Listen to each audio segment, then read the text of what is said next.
Well, with that being the closer, how would on a scale of A to F, how would you rate the Summer Games Fest showcase?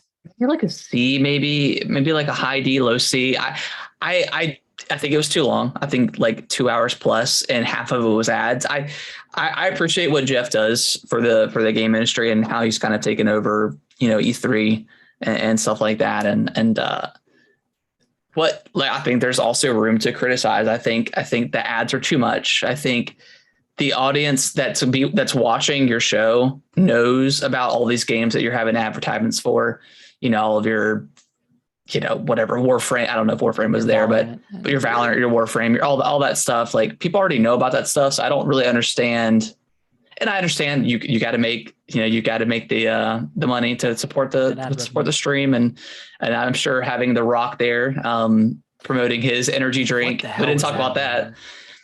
It's like, okay, he had an ad for Black Adam and then his energy drink. And he was like, you know what, guys, I'm going to be working out in the gym. I'm giving you one take. Here's my phone. Here you go.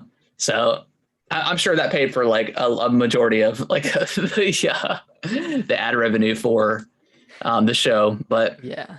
And normally I like The Rock, but that was weird. It's forced. Man. And I feel like it's been continually worse with some of Jeff's shows. There's a lot of weird, cringy, more so cringy. Like I know like the video games industry can be pretty cringy sometimes, but cringe, yeah. But it's getting pretty cringy with his stuff. So, and Jeff before the show, he tweeted out, hey, have your hype checked. So I'm like, all right, well, if he's saying that, and then when we ended it on The Last of Us, I was like, yeah, they really didn't have that much stuff to show, which is fine. Because we got plenty of stuff with everybody else. So as a show, yeah, I'm probably going to say about a D. I thought it was just too long for what it was.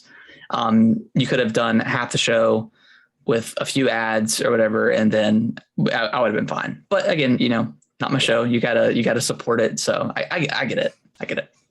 Yeah, I would agree. I'd give it a very hard D. I think that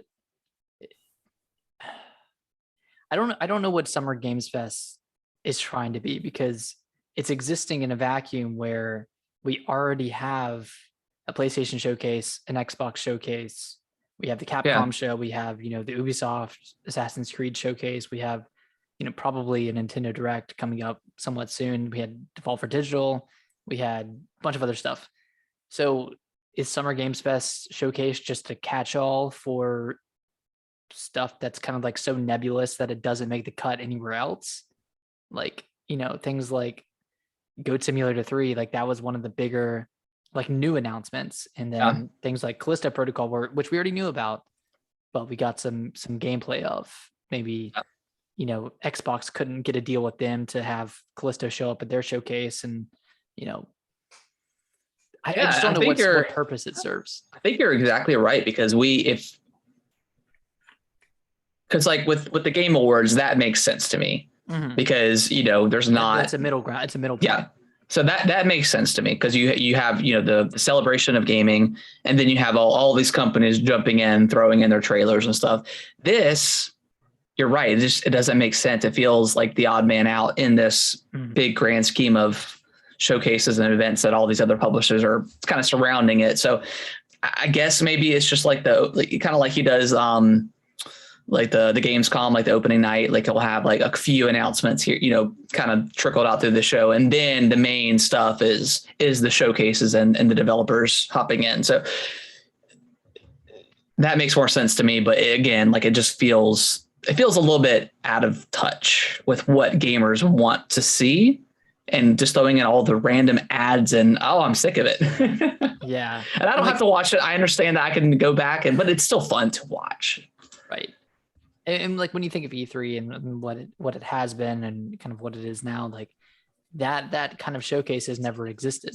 There's never been a middle ground, and I don't think we need one. I think there's like enough marketing deals and games for each publisher, each developer to kind of have their own respective showcase and include those like odd man out games. Like Callisto could have been a part of Xbox. Goat Simulator could have been, I don't know, it could have been an Xbox as well. Could have been a PlayStation. Like Yeah. there's anywhere. Yeah, so many options. So yeah, I'd give it a hard D. Yeah, I think so.